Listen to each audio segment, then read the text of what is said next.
If I lived in ancient Rome, I would have been banned from dinner parties immediately, because apparently those people treated eating like it was an Olympic sport, and I can barely survive a buffet without needing a nap. Take Emperor Vitellius. This man ruled Rome for less than a year, and somehow became more famous for eating than for actually being emperor, which is honestly impressive.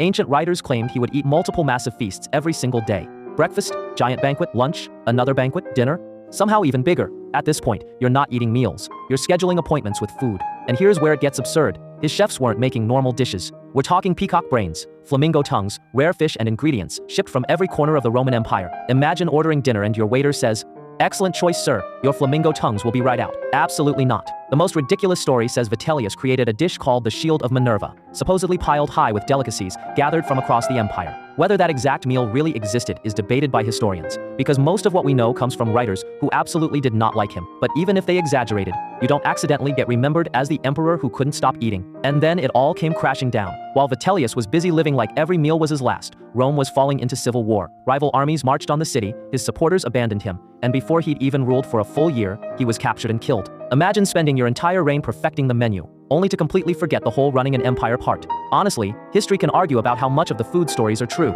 but if your legacy is, yeah, that guy really liked dinner, you've officially lost control of the narrative.